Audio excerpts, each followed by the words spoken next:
Greetings, humans. My name is Josh Smokey Hell Nelson, and this is The Smoke Show.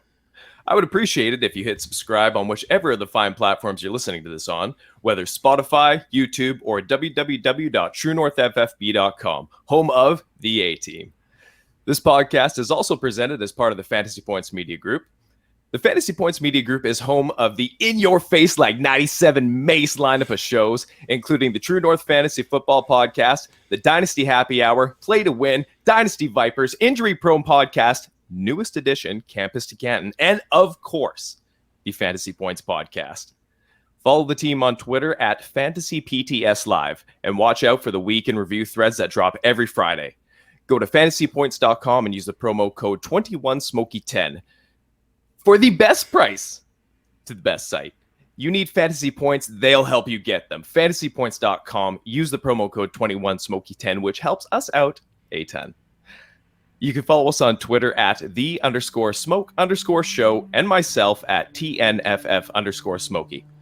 Without further ado, I am jacked right up to have today's special guest join us. He is the author of the long-running and best-selling Fantasy Black Book series, the host with the most boast on the Fantasy Pros podcast with his cohorts, Mike Tagliere and Kyle Yates. He's on TV. He's on radio. He is everywhere on every sport. How? Because he is on that same energy wavelength as I am, baby. I cannot hold him back any longer. It is my sincere pleasure to introduce Mr. Joe Pisapia. Welcome to the Smoke Show, Joe. Thanks for having me, man. That's a hell of an intro. I like it. And all those places I work, man, I need a nap. I'm exhausted just from all that work I'm doing. Oh, my goodness. But I am very grateful for all of those platforms that continue to employ me and put me out there. And I just love talking the sports, love talking baseball, football, and stuff. And I'm happy to be here with you, talking a little bit of everything, I think, today, right?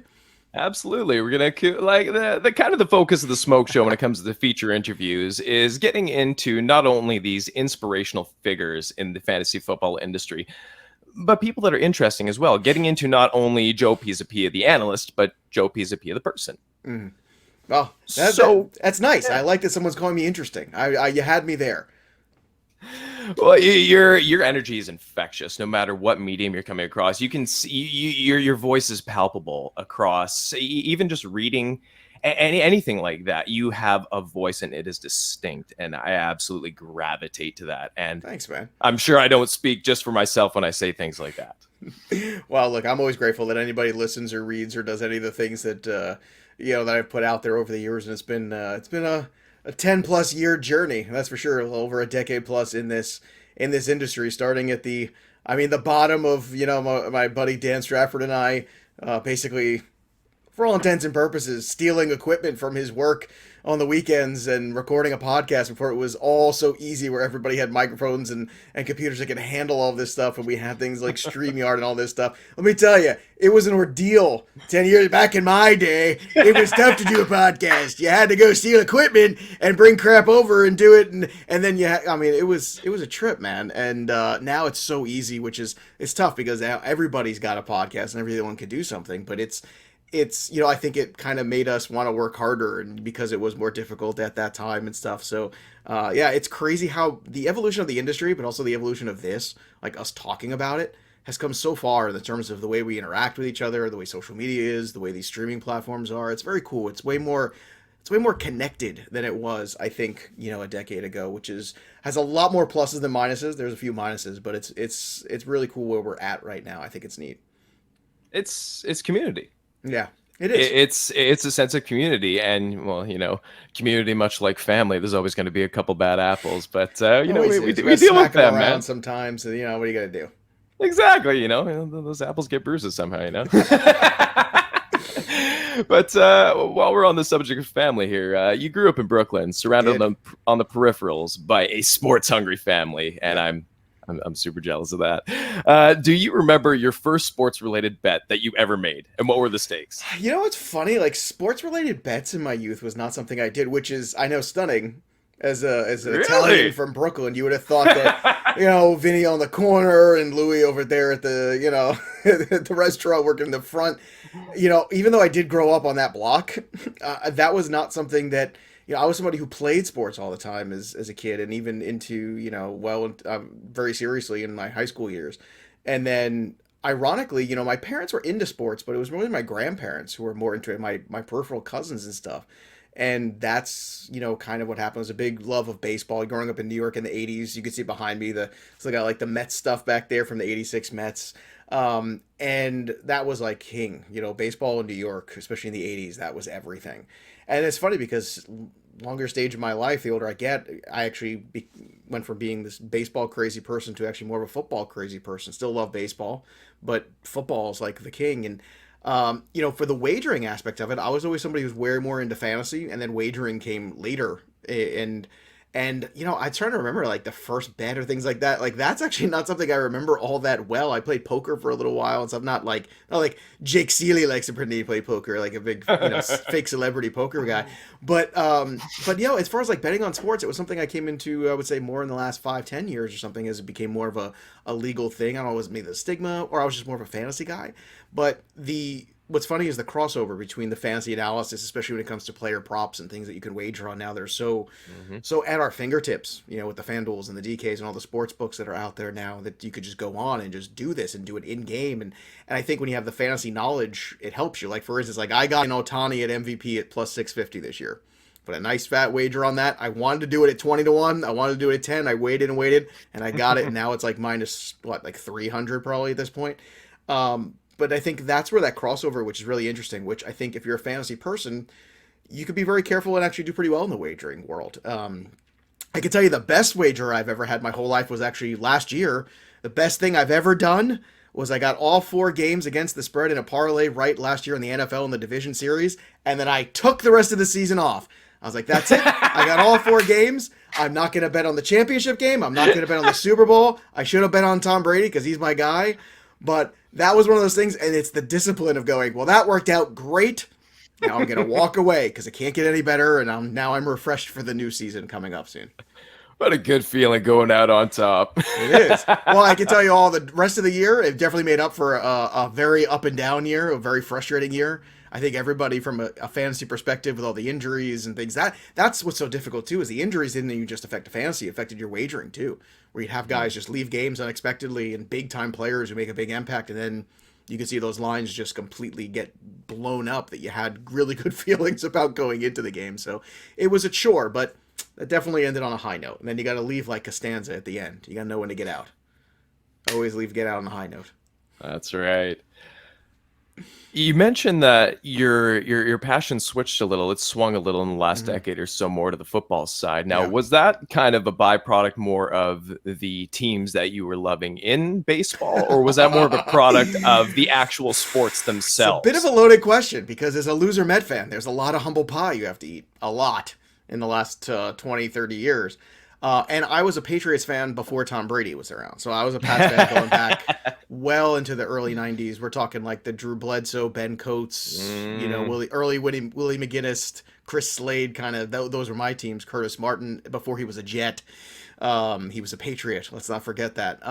So like certainly there's more joy coming for football, but I think the evolution of football has been really great in the last 20 years. Whereas baseball is not the same game it was 20 years ago, or even frankly 10 years ago. You see not only the injuries pile up, but you also see the style of play, the launch angle, and we're all hitting home runs and nobody wants to steal bases, move runners over. The fundamentals are not as solid as they once were. It's a younger game. And I like the flair that the new guys have. The irony is they have some of the best young stars they've ever had who have enormous flair for the game. The Tatis, the Vlad Guerreros, Juan Soto is my favorite guy on the planet. Ohtani is out of this universe. What he's doing is just insane.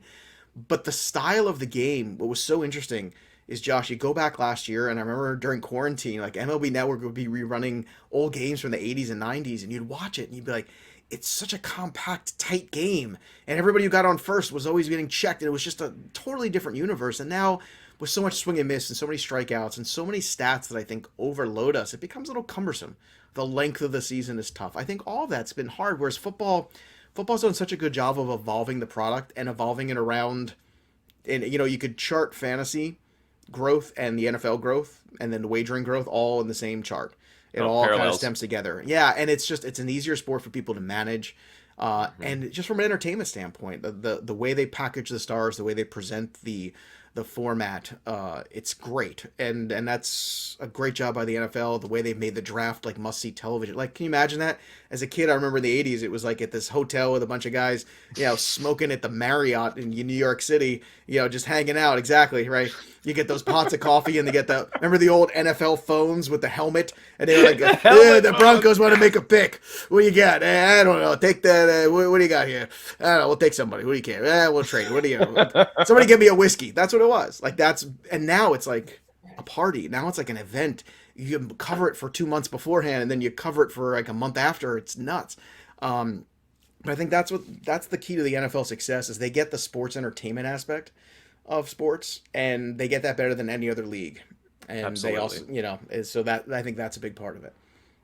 Big time. And the way that they've woven the fans into the whole experience of everything, like they're crucial. They know that they're crucial. And Yeah. if they're not crucial, they will make them crucial to an event because they can get the money. Yeah. But you have clearly shown a mastery of analysis over several sports here. Hypothetically, Try. if you could be peak Pisapia, I'm talking like Super Soldier Serum, and succeed playing in any of the sports you love, which one, which position, and why? Oh, let me tell you, I was a pretty good baseball player. I was pretty good in my own right. Not good enough to play for a living or anything like that, but I was pretty good. I'm pleased with my career. Still old man Joey P. In the early 40s now, can still hit a baseball pretty far. Running around the bases and throwing the ball, it might be a little tougher, but still, maybe not as fast as I once was. But I wasn't allowed to play football. My parents would not let me play football in high school. It was one of the biggest arguments I ever had with them, and I really wanted to play, and the reason was because they didn't want me to blow a baseball scholarship, which is ironic, but at the same time, it's kind of a bummer. So if I could go back and play, I'd want to play football. Now I play a lot of pickup football in college, and the irony is I went to art school in Philadelphia for acting, right? I went to conservatory art school. And it just so happened a bunch of us there were all ex-athlete guys in our class. And it was just weird, like a couple of ex-baseball guys, ex-football guys. So we used to go and play full-out tackle football on the weekends, and we would go crush the UPenn frat boys and the Temple frat boys, and they would think they were going to get over on us because the art school kids, whatever. And then 2 hours later, they're lying in the pool of the mud, and there we were going out for beers after. But I played quarterback a lot, and I would love to have played quarterback. Being a 5'7" guy, it's like me and Doug Flutie. That's about it. So I would have, if I could be a little taller, maybe have the wingspan of the hands a little bit bigger. I think I've got the mental and leadership capacity for quarterback. I think I got the awareness. I got the touch on the ball. All those things, all good. But you need a little bit more size to play that position. You got to see over the line. So yeah, that would be peak Pisapia. Now I want to be quarterback. I want to do that, or I'd want to play safety and hit people. Those, which I could still probably do pretty well. So those would be the two choices. That's a good question. That's fun. I like that. That's good. I love the answer, man. That's some good thought put into that. I mean, who doesn't want to be a quarterback? That's the dream, kids. It is. It is. Quarterback's a fun position. I like playing wide receiver. And again, we're talking like we would play 11 on 11. Like it was some serious stuff. In Philadelphia, it's a town where you get a lot of these, these guys coming from different local schools and stuff like that, going to the city, going to school, but.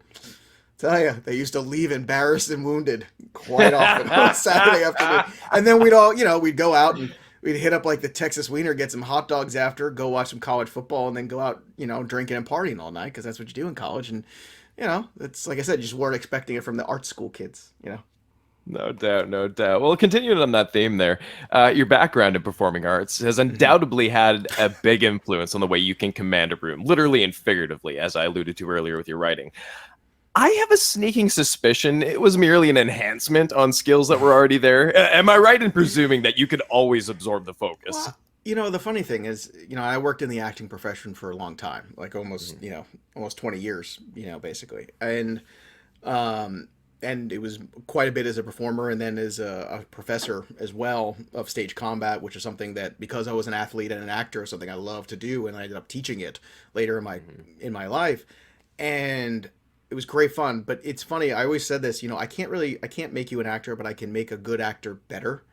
And I think you either have that weird performance thing inside you, like you'd have, right?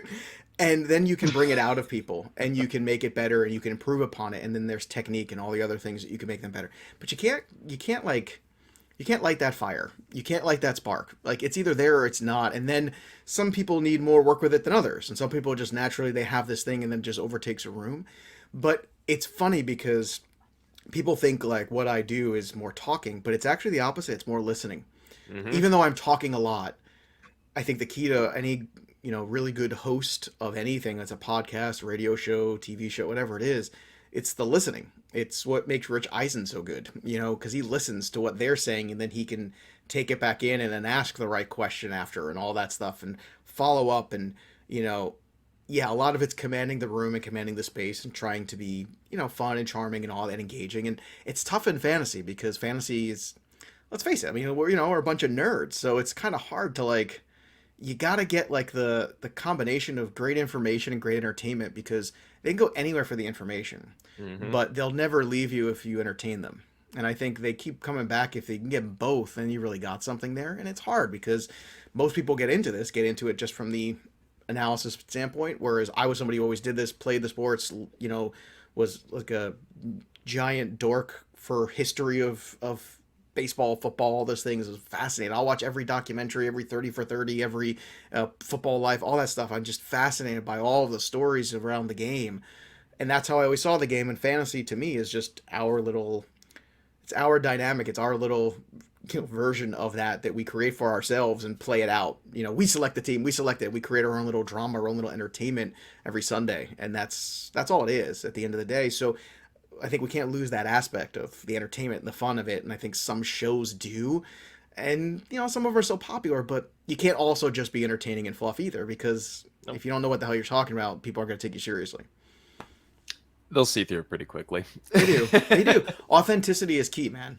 Absolutely. I mean, like, you'll talk to me, I'm like, on a podcast, maybe it's just me turned up to 11, but like it's the same dude. Like you're gonna get me like pretty much the same thing, and that's the irony. Is like I made my life playing other people, and now I just play myself, which is most of the time easier.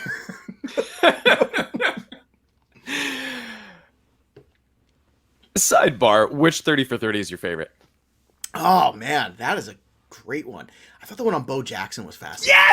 Yes, right? Yes, the Bo Jackson one's really good, right? Oh, it's by far my favorite one. You know what else was a really fast? The Bo Jackson one, and it's a true story. When I worked for FanDuel for a year, they had a home run derby tournament out there in Vegas around the MLB championships, and they flew us all out there, and we got to take, BP with Bo, and Bo was there, and I actually got to hit a home run out to center field in front of Bo Jackson.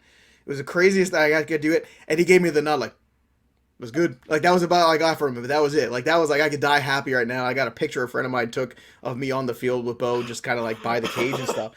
But that one was fascinating because of what kind of incredible athlete, and they talked about the legend, which is true. Like, I think he was the last of the legendary pre-media era stuff where you'd hear these stories and then you'd see these clips, but it wasn't viral yet, So, and then when he came to the NFL and he came to Major League Baseball, I was like, what is this guy? Like, he is, and had he stuck to one thing, it's terrifying to think of how good he could be.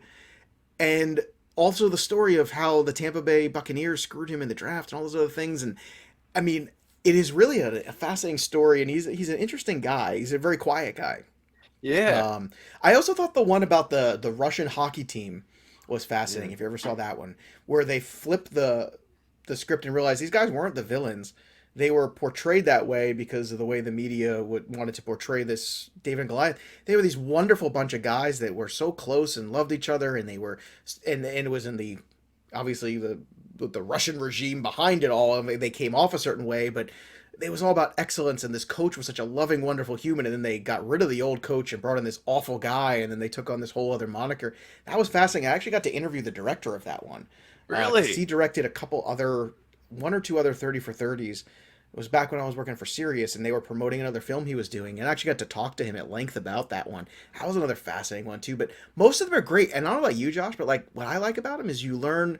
There's things that are like, well, I don't know much about that, and then you learn like the Marcus Dupree thing. Well, I don't know much about that. I was a little kid then. I really don't remember. I remember SMU, but I don't remember like certain things. But like certain ones where you're like, I don't know too much about that story, and then you hear about it, you're like, wow, what a great story. And I think that's what's cool is the story element of those.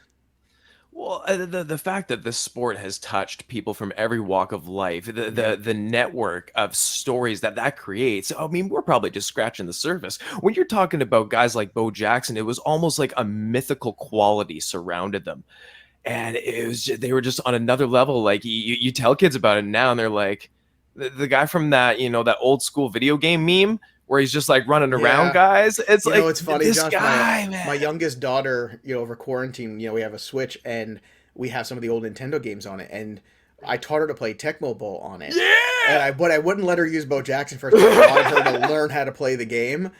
And then I was like, all right, now I'm going to teach you about Bo Jackson. And like every now and then I'll catch her just playing it on her own sometimes too, which is great. And she's actually playing flag football this fall for the first time. She's super into it. She's going to be 9 in a couple weeks, but it's funny, yeah. Like he's the last of Jeez. those weird mythological sports figures because, and then he comes back and he plays baseball and on an artificial hip, like you can't even fathom like where His medicine first was. pitch, I know, and he's hitting home right out of runs. there. It's just nuts. Like it shouldn't be. And what he's able to do is it's just crazy, man. His legs are like tree trunks still. Like it's just Yeah, nuts, man. He's huge. it's like you combine Deion Sanders and Derrick Henry, Yeah, and then just like beefed him up to a 13. yeah. It's But he also has this weird like. There's an intensity, even now at yeah, his age. I remember a couple quiet years ago. intensity. There, yeah, like like if you wrong this guy, he is going to bring it to you. Like he is going to bring it. I don't know if a car could beat him at this point, man. Like Yeah, he is just yeah. a supreme person, man. I Hmm. absolutely love. I'm really glad you brought up that was your favorite one, man. That's the one that captivated. That's the one that grabbed my attention the Yeah. most. Um, Switching gears a little bit here, a relatively recent in the grand scheme of things development is you become a host of the Fantasy Pros podcast, man.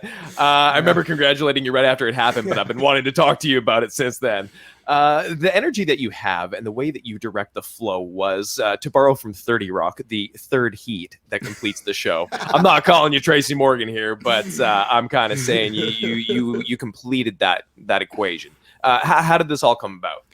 Well, ironically, I had actually applied for a position with them the year before and Really? didn't get one. They went in a different direction. My guess is maybe from a budget standpoint, I think they had plans of what they wanted to fit in. They wanted to add another analyst, and then they wanted to add an editor in chief, which ended up becoming Dan Harris, Yeah. who's the editor in chief. So he is not a podcast host. He ended up just doing that because of the circumstances dictating what happened last year. And ironically, and of course I took it very well at the time. This was back in February, like right pre-pandemic. It was like January, February. And I was Mhm. like, hey, it's cool, understand, whatever that, it's all good. And then, ironically, the things ended up happening and unfolding where the other host was, let go from his position. And Mhm. that I was actually scheduled to do a show with Dan, who I'd never talked to my whole life. All right. And Dan and I were scheduled for this Game Changers pod, which is kind of similar to this, like us just Yep. talking about our lives and our Oh, it's a journeys and all great these things. podcast. Yeah, and he was like, "Listen, a lot of stuff going on. You don't want to taking this." I was like, "No, you know what? Let's do it. Let's move. Let's turn the page. Let's move on. I'm the perfect guy. I'm gonna take care. I won't, speak out of turn, but I'm like the perfect guy to like turn this page with because I had been on the show so much already on Fantasy Pros at the Oh time. yeah. They were very familiar. The audience was familiar. I was like, "Let's do it." He's like, "All right, let's do it." And then we did it, and we hit it off great. And by September, then this was like last summer, and then by September, he was talking to me about, hey, you're my guy. I want you to be the guy to take over the reins and stuff like that. And then in October, November, and it was refreshing to have someone come to you, but they did, to their credit, and they gave me an offer I couldn't refuse in true, Godfather fashion. They gave me everything I asked for, and the platform is huge, and I think I'm at the right point in like time and career life and stuff that I appreciate, understand the platform, the pressure that comes with it because it's a very big platform, but Hmm. also Tags and I always had a relationship for years. We were always close anyway. And Yates I've gotten to know, and I think Yates is extremely knowledgeable and very entertaining, and takes a lot of crap from us, and that means if you give people crap in front of their face, that's when you're friends. It's That's behind right. your back. That's the one you gotta. When everyone's making fun of you to your face, that's what friends do. So it's been it's been really a great opportunity, and they've let me really have a lot of creative influence and control over the shows and how we do things, and that's a credit to Dan and Blaine and the team there, people. And it always was the place that I thought, I was like, I feel like I would be good there. That's a good platform for me personally. And then it didn't happen, but I left on such a good relationship with all of them through the process and over the years that it was basically just kind of like signed, sealed, and delivered for me earlier in the year, and that was great. And it's been fun. I've only been there 5 months, but it feels like forever, you know. But it's only been 5 months, and we're just hitting the stride, I think, now, and it takes a little while to like everything get on the stage. Like Dan and I do a show 5 days a week for baseball every morning, 9 to 9:30, and it is hilarious. And we have a chemistry that is you can just you kill to have with somebody, and it's just like you could just say anything and you know the other person's going to be ready for it, and it's magic. And I've done so many shows over the years with so many different people that you know exactly like when it's different and when it's just work, you know. Yeah. And sometimes you can work things into good chemistry, and you have to. That's your job. But there's other times where you just like it's like lightning in a bottle, and that's definitely Dan and myself, and that's been great fun to do. And I've like encouraged him to stay around, you know. And yet, and at the same time, Josh, it's like there's still people out there going, "Who's this stupid bald moron? Where's Dan Harris hosts the show? I don't understand what's going on." And it's every day still, and you still deal with that, but you can't. What are you gonna do? Like you can't make everybody happy. You gotta just try to do the best show you can. I think you guys are doing fantastic. And honestly, how you're saying about it, you had so many guest spots on there doing, you know, the Yeah. fantasy family feud Oh yeah. and all those things. Like I loved it. And I looked forward to those episodes where you're guesting on there. And I thought the fit was natural. The transition was seamless. I thought it was just the right fit. Like you said, it felt right. Yeah. From a consumer perspective, it felt right. You feel like the right person for this place. I'm very happy you landed there, man. Me too, man. Thanks. It's taking weird, it up to and another level. And it's tough. This is a tough industry, and it's funny. It's very much like acting in the same way. Everybody wants to do it. Everybody thinks they're good, and everybody can hire good free labor because everybody wants to be in it and try to make something of themselves in it and make it their job. And it's tough because of that. So it's tough to get paid. It's tough to make it a career, and those opportunities are few and far between. And look, I'll be honest with you. Like, I've never worked somewhere full time. Like, FanDuel, I worked full time, but that was in 2015 for less than a year because they pulled their entire content team when the DFS boom hit bust. In 2015, they hit all the legal snags and they just got rid of everybody. So, like, what you thought was like, oh my God, I finally sold out. This is amazing. This is going to be a great opportunity. And then it goes away. And I found out in the middle of a show. I was doing a show, Drive Time Radio, on Sirius XM Radio. And it was myself and Jeff Mans, who's a great character. Love Jeff. Jeff was and is a good friend to me over the years. And I told him, like, in the middle of a break, I was like, I think I'm off the show, Jeff. He's like, shut up, you're an idiot. What are you doing? And I'm like, no, I think it's done. And that's the thing, like, you deal with these horrible circumstances sometimes and these terrible things, and you know, and you think things are going well. And that's why I always went back to Black Book at the end, which was my brand and what I did, because that I could control. I could control the Black Book, the quality of it, the people who contributed, and I just threw everything into that. And then I always had that to go back to. And even times with Sports Grid, like I'd worked for Sports Grid off and on for 5 years now. And I'm still doing TV for them every Sunday, you know, and I'm still doing that. But it was the radio incarnation first, which ended up, they got rid of all the independent people at one point because it was just a business decision. And then they brought me back for a short time and did great things. And then the contract was up and they went another way. And then I came back again when they needed me during pandemic. And it's just a weird business. And I always say to people, all you can control is the work you do and the way you treat everybody you work with. If you could control that and you constantly leave a good impression with those two things, you hope that over time it works out. So that's the irony. Like, you can't control everything else. And the same things in the acting world. There's so many things that for an actor to get cast in a film or a play, who knows who is agent, who is, you know, this is a vehicle for them, who has worked with this director before. You can go into an audition and be great and not get the part, and they get frustrated all the time because they're like, what am I doing wrong? Well, nothing. It's just all these things have to happen for it to go into that direction. And then you hope, like I said, all you can control is what you do in the room. And if you can control that and you try not to get bent out of shape about it too much, you know, hopefully eventually people start to notice the good work. That's what you try for. Well, one of the ways you've kind of done that is with the Fantasy Black Book, like you mentioned. You've become synonymous with it, and it is, it is your child. You should be synonymous with it. It is.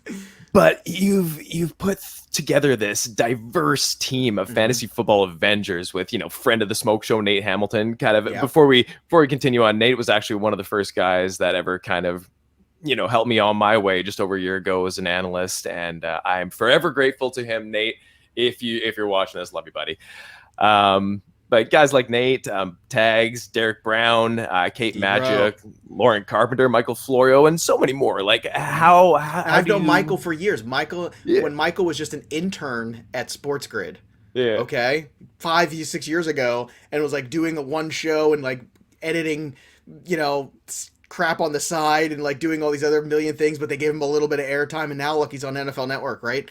And that's the thing. It's like, and I've always been close with Mike, and you love to see your friends succeed, and some people get jealous and weird about stuff too. It's like, why is that guy doing something and I'm not, and I was here before him? It's like, it doesn't work like that. No! You can take deserve and shove it up your ass, man, because it doesn't matter. Deserve is, you get hung up on that and you get lost. All you can do is do good work, support your friends, be happy for them, celebrate them, and then hope that you continue good relationships. And relationships are really important in every business. And how you treat people is really important too. And that's like, people don't get that sometimes. And I can understand people. I get frustrated too at times in my career and stuff. But you can't take it out on other people's success. This group of people is such a great group, and I've loved that we've been able to expand to more female writers, and that's what's so great about fantasy sports. It's like, it doesn't matter, male, female, gay, straight, black, white, doesn't matter. It's got a phenomenal crossover of people who just love the game. Yeah. And I think it's important to have more diverse voices in that conversation, because it makes for a better conversation, frankly. 100%. You have to get perspectives from every angle, not just, pigeonhole yourself into one sector of your, intended audience. Let's switch gears a little bit here. Let's get player specific. All right, let's go. The man of the last couple of days here has been Mr. Aaron Rodgers, and it has come to light. It's a loaded question, would it me, baby? Oh yes, it has. Never listened to me before. There's gonna be a lot of all the feels, as the kids say about Aaron Rodgers. All the feels. Let's just say that this is an uncensored podcast. You're free to say whatever you want. I don't no work restrictions. Blue, even in my rage. I won't do it. I won't do it. Okay, so it's come to light that he's returning to get the band back together, including kidding. What a Randall shock. Cobb. I can't believe it. Man, I never saw that coming. So Randall Cobb even coming back for this last kick of the can here. Hey, maybe Greg Jennings will come out of retirement too. I get everyone. Who else is out there? Eddie Lacy might come in, be an offensive tackle or something. That guy's got to be pushing about 300. It was like the worst Avengers movie ever. This is like that 80s version of the Avengers they came out with, like Lou Ferrigno. I love that, yeah. Like John Stamos is in it and stuff. I love that. It's the funniest thing ever. I love that. Isn't Brad Pitt Thor or something? I don't know. Fantastic. So good. So getting all these pieces together for one last attempt to get past Brady. Since it's a near foregone conclusion that this is his farewell tour as a Packer, should Denver fans start getting excited, or is there a likelier destination? Not as long as Vic Fangio is the coach, which is the whole thing I've been saying since freaking April. Man, I was covering the draft live, which was one of these things. It was like always a dream of mine. I was like, I always want to cover the NFL draft live for somebody, right? Yeah. And I got to do it last year for Fantasy Pros, which is magnificent. And all that stuff happened, you remember, like 2 hours before. Yep. And I rolled my eyes, and I'm thinking, like, Aaron Rodgers is going to finish out his career with Vic Fangio. That's what's happening. So I just don't see that being his swan song. Tom Brady going to play for Bruce Arians, very different. Bruce Arians is the fun uncle of the NFL. Bruce Arians is like, hey, Tommy, you want to throw the ball 5,000 times? Awesome, let's do it. Make sure you go home for your kid's recital, though, and do all, like, he's the greatest guy ever. I love Bruce Arians, right? Yeah. But with Aaron Rodgers, it's like, I understand it. He felt disrespected. I get it. He's not wrong. But he's also in the same circumstance that Brett Favre was years before, which is so ironic. And it only ends two ways. You either suck it up and realize you are the older quarterback and you take less money. And to Tom Brady's credit, he always did that. Yep. Tom Brady restructured his contract every year so they could surround him with better pieces so they could win. Aaron Rodgers, not always the case. So I think with Rodgers, I'm not surprised he went back there. It's his best chance to win. I think at the end of the day, it's also a little bit of, not guilt, but I think a pull from guys like Aaron Jones and Devontae Adams were like, hey, Devontae Adams like, hey, this is my contract year. You're going to leave me with Jordan Love? You're going to do me like that? And you know what? He should care about that. Aaron Jones, another guy who was like, hey, I came back here, so how do you think you were going to be here? Now you're not. So 4 years, man. At the end of the day, he, I was always in the mind that he was never going anywhere. He wasn't retiring. He's too much. He cares too much about everybody seeing him to retire. Like, this is not rocket science, folks. Like, he was always going to come back and play for the Packers this year. Now, after this year, I don't know and how that all works out. But this specific year, and to tell you the truth, he probably should have been in the Super Bowl. Why they're kicking a field goal down there, I'll never know. That was the dumbest thing ever. You can't get down there with Tom Brady on the other side of that field and not take, and you have Aaron Rodgers MVP and not take another shot. What is the point? Like, how? Again, I don't understand where it comes from, why it happens, whatever. You can blame LaFleur. I blame Rodgers. Because at the end of the day, Rodgers out there in the field, he calls everybody back in and they're going to play. I'm like, I'm sorry. Like, that's the command you need over a team. And I don't understand how he didn't have that command. But long story short, it's good news for fantasy owners. It's good news for Packer fans.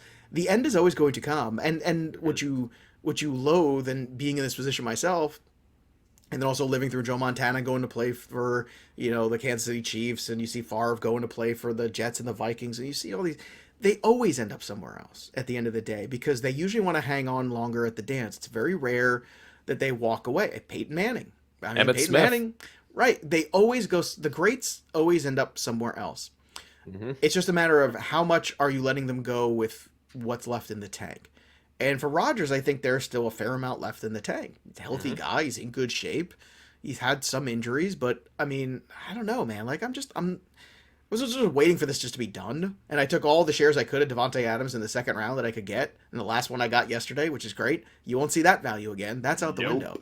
But look, from a fantasy perspective, Rodgers being back is good for the game. It's good for the Packers. It's good for Jones, Tunyon, and Devontae Adams. And that's it. Forget any other ancillary piece. I don't care if Randall Cobb's there too. I don't know what the whole Randall Cobb thing is, but he's been begging him for years to get another wide receiver, and they can't get anybody else. So at least he feels like Randall Cobb understands him, and maybe they get along, and maybe they play golf on the weekends. I don't know.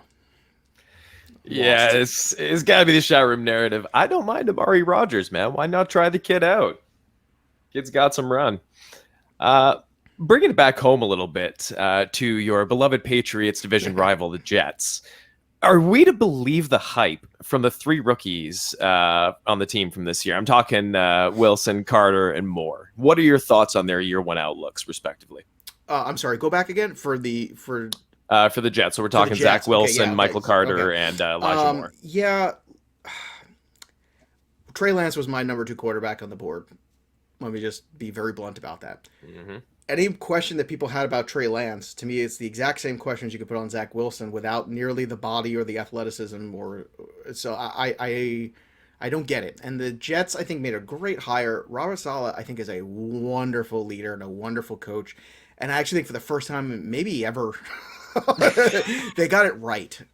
Rex Ryan, they got the right guy for the right time, and it worked out for a short period. But you knew that was going to be lit on fire eventually, right? But the Jets' track record of picking quarterbacks has been terrible.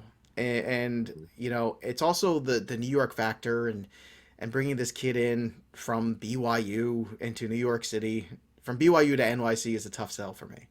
I also think if you're looking at the film of him, when you look at the film of Wilson, you see a guy who is, in those clean pockets, amazing. Mm-hmm. But you're not going to get nearly those clean pockets in the NFL. And all the great highlights of him throwing the football, man, he's got 8-9 seconds throwing the football. Like, he's just looking downfield and doing stuff. Now, he does make plays. He's a playmaker. He's got a lot of spirit. Like, I'm not trying to be like he's a terrible prospect. He's not. He just wasn't the number 2 prospect in my world. No. He wasn't the number 3 prospect in my world. He was 4. And Mac Jones, ironically, I think ended up in the best place he possibly could for his career, in a place that I think is really tailor-made for what he does best, which is systematic accuracy. They can hide any deficiencies. Right, exactly. And he's also got that weird, goofy white guy swagger that Brady has, where he shouldn't be nearly as good as he thinks he is. And that somehow makes it matters. Like, it kind of comes off as it's off-putting. But it's the thing that made Brady great, which is he's like, yeah, I'm the best. He just kind of walks in like, dude, look at you. Like, put your shirt back on. What are you, crazy? But Mac Jones has that same weird air about him, and he's not going to be Yeah. Brady because no one's Brady. No. But I struggle with Wilson. I struggle year one. I think he did a good job of bringing in Corey Davis. Hmm. Moore, I think, has a lot of upside. If Crowder was gone, I'd like it a lot more now. That's the thing. But I don't How understand, much like, run is he going to get out of the slot? yeah, I mean, Crowder's really good in that role Yeah. and very experienced, and I'm concerned that that's where at least the early lean's going to be there if Crowder can stay healthy. If Crowder was gone, I'd be very high on Moore. Oh, Carter, I yeah. think, as the season goes on, continues to win out. I've never been a Tevin Coleman guy. We've talked about this on the podcast quite a bit. So for Hmm. me, I look at that and I say, Carter, as the season goes on, he's a really nice RB4. If you can get him there, if you get him as an RB5, terrific. But he's a 4. Like, not quite a flex, but the guy you keep on your bench that you think has upside. I think that's where Carter is now. Hmm. But the Jets are in the right direction. The Yeah. problem is, the Bills have a franchise quarterback. I think the Patriots just got theirs. And it's a tough division right now. It really is. And their track record, like I said, is just bad. And I think they really screwed the pooch there, taking Wilson over Lance. I don't know how anyone could evaluate their tape and not see Trey Lance as the better NFL quarterback. But we'll see. Maybe I'm wrong. I don't know. It's not the first time I'll be wrong, and unlike every other analyst in this world, I'll tell you when I was wrong. So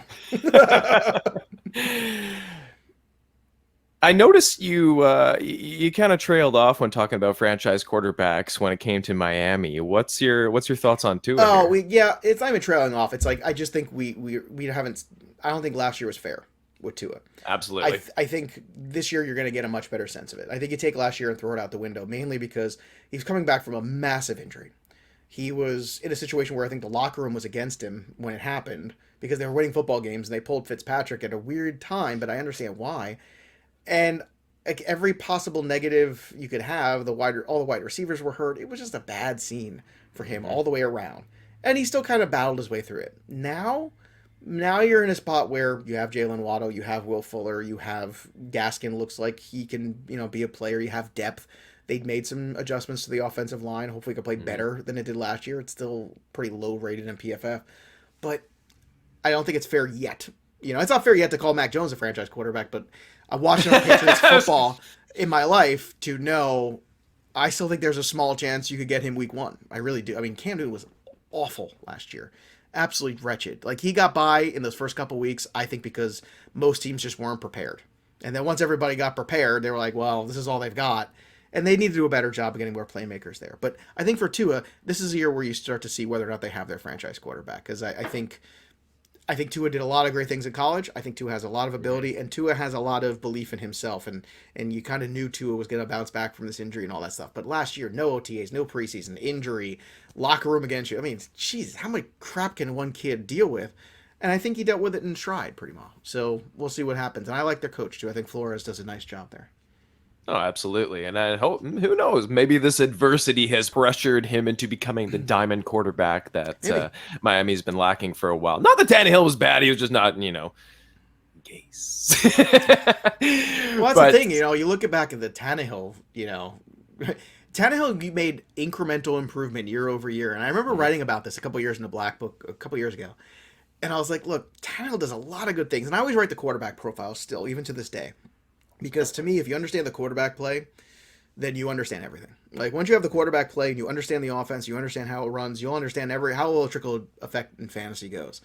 And Tannehill, you could see it. You watch it in the film, you watch it in the games, you see it in the stats. It's like he's making small improvements, but he just can't overcome the stupidity of Adam Gase and the play calling and the personnel and all those things. And as soon as he went to Tennessee, I remember I was like, you want to talk about like wagers and things like that? I remember, I think it was on a Fantasy Pros podcast actually, where I said, well, why is it a bold prediction? It was like, Ryan Tannehill takes this job and runs with it away from Marcus Mariota. And at the time, that was kind of a hot take. Like, it was. what are you, crazy? I'm like, he's going to run away with it, never look back, forget about the draft capital of Marcus Mariota. Tannehill is going to be the guy. And he was. And 2 years later, here we are. And now look at him. He's got Julio. He's got A.J. Brown. He's got Derrick Henry. And he's consistently in that middle tier of QB1 last 2 years in terms of performance. The dude just gets it done. Like, he's not great. He's not perfect. But, man, from a fantasy perspective, he's productive. Yeah. And the way that he's used, that's all he has to be.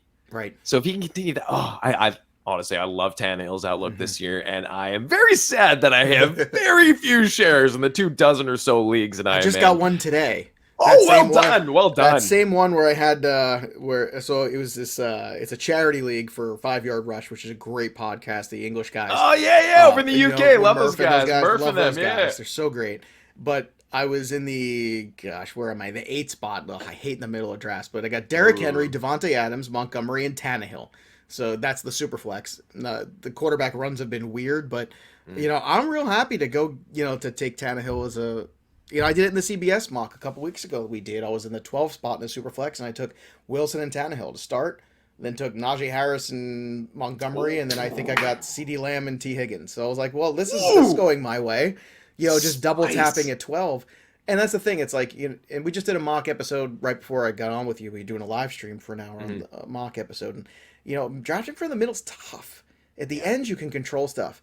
In the middle, you're at the mercy of all the runs back and forth. And, you can't steer the draft. You basically have to react to it. And it's much Mhm. harder to be in the middle than on the ends. Oh, absolutely. And it's kind of funny. I found most of my drafts this year, I've been on the turns and stuff, whereas Turns are last great. year I was mostly in the middle. And yeah, it's a little tough sledding because, like you said, you It's got to be a tough, man. reactionary instead of Ugh. you. It's hard to start a run when you're in the middle of Yeah, a freaking you round. can't. You can't do it. All you can do is continuously look at the board, take your best guess because you'll see crazy like we just did this first round, 5 running backs in a row. Then it Mm, came to me. It was Elliott or Chubb. I was like, ugh, I'm like not in love with this. I'm gonna take Adams, right?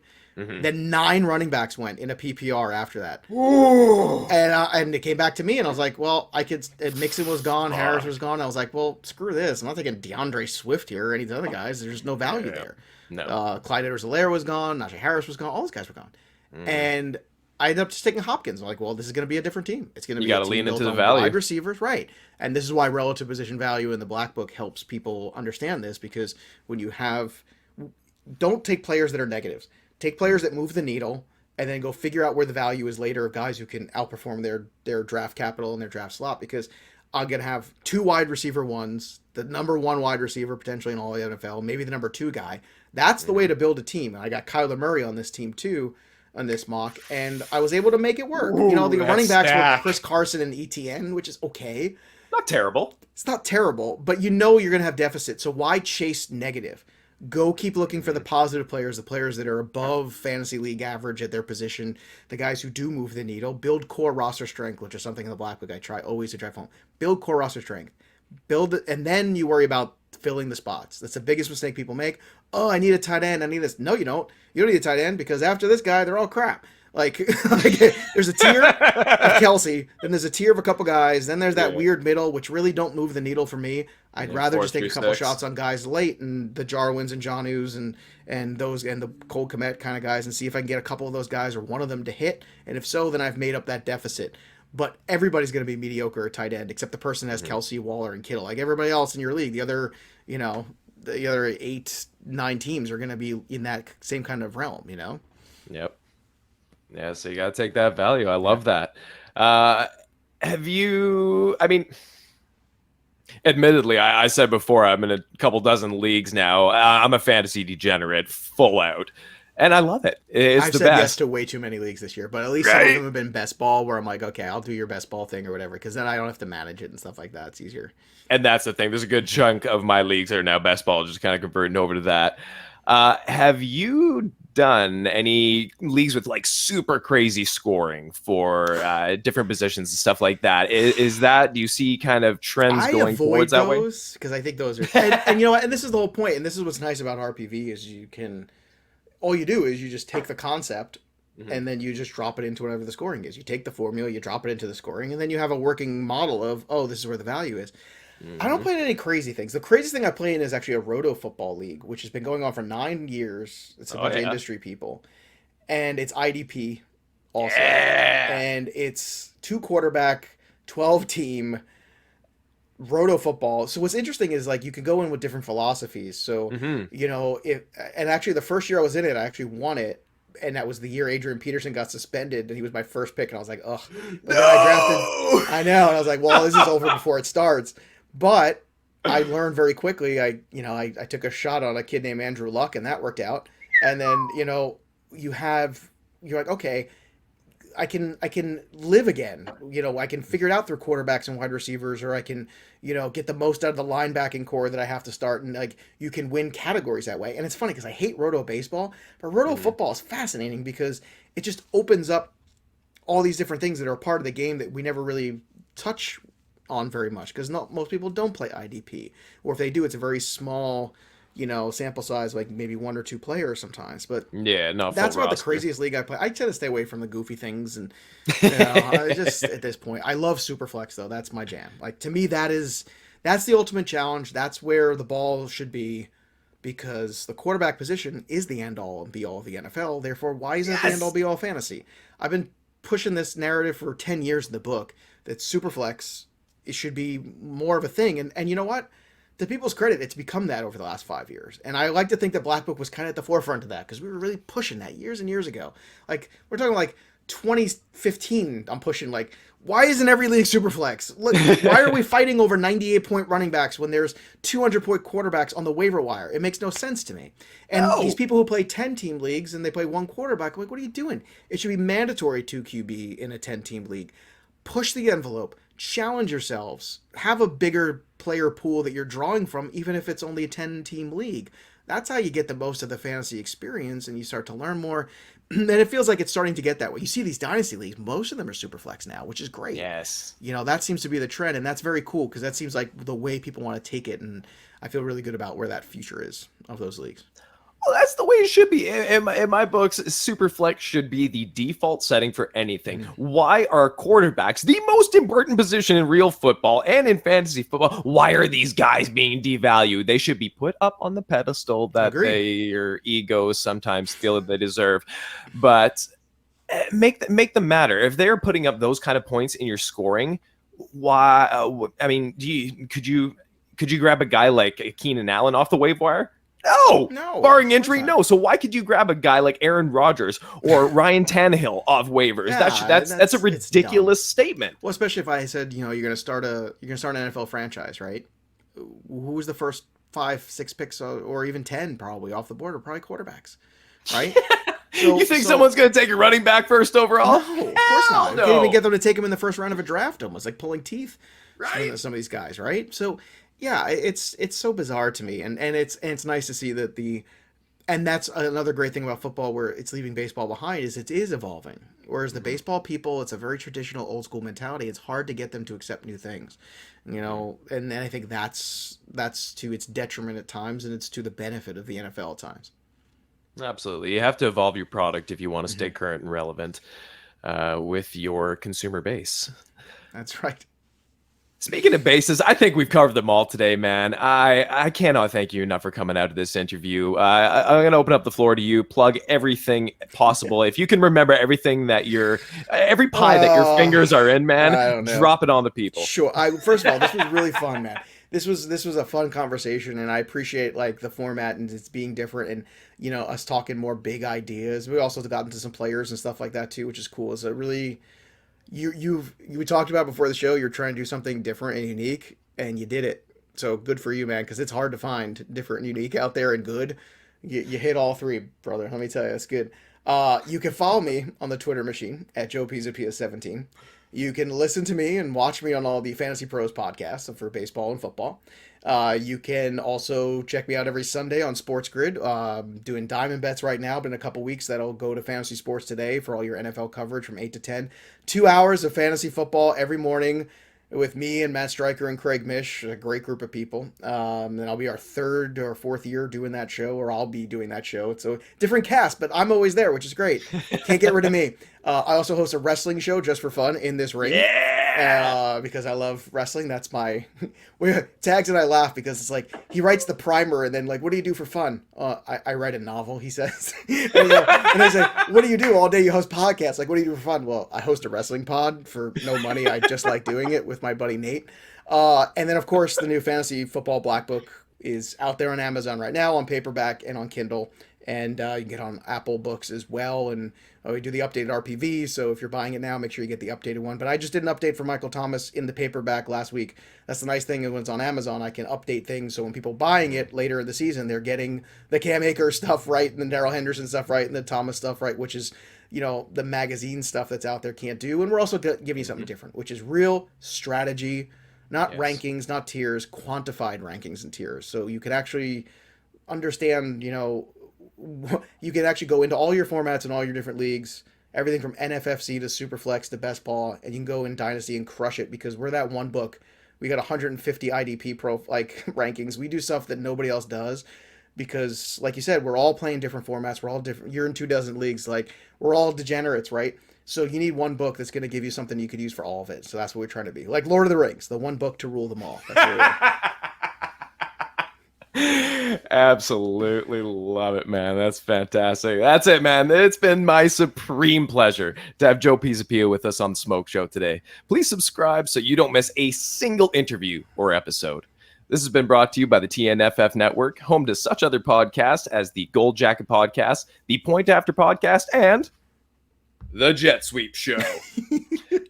This podcast has also been a presentation of the Fantasy Points Media Group. My name is Josh Smokey Hell Nelson, and I thank you for joining us today. Joe, all I have left to say is, where there's smoke, there's fire, baby. Yeah, buddy.